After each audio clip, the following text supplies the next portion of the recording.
تبي هولدانên حکوومەتê û Banka Navendiya Tirkiye enflasyon her ku diçe bilind dibe û giraniya bazarê jiyana xelkê wî welatî zehmet kiriye.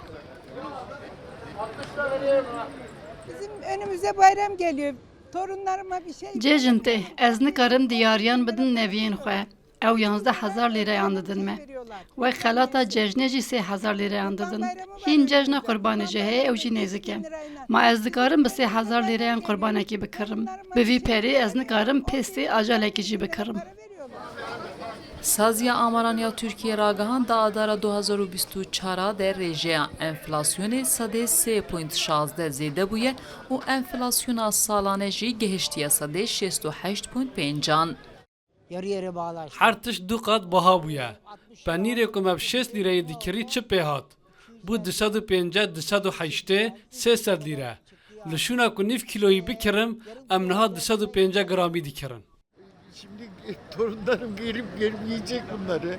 Çikolata aldım bayram. Xirabûna rewşa aboriyê sedema serkeftina opozisyonê ya di hilbijartinên şaredariyan yên sihûyekê adarê de tê dîtin. Beşek ji dengderên AK Partiyê yan neçûn ser sindoqan yan jî wek helwestekê dengê xwe dan opozisyonê. Ben kendi hakkımla bile Erdoğan'a atıyorum. Berê min bi aqilê xwe dengê xwe dida Erdoğan, niha min dengê xwe da CHP. Ji ber xelkê navçeya Derya reşim, ez bi eşkerahî da axivim. Eger hûn bipirsin çima me ji tiştekî sûd wernegir. Berê alîkariya civakî hebû, ji bo feqîran alîkarî hebû, lê hat rawestandin. Bi temamî em bicihêştin. Em nikarin pêdiviyên çandiniyê bikirin, em li gund dijîn. Lê ji ber têçûyîna zêde em nikarin debara jiyana xwe bikin.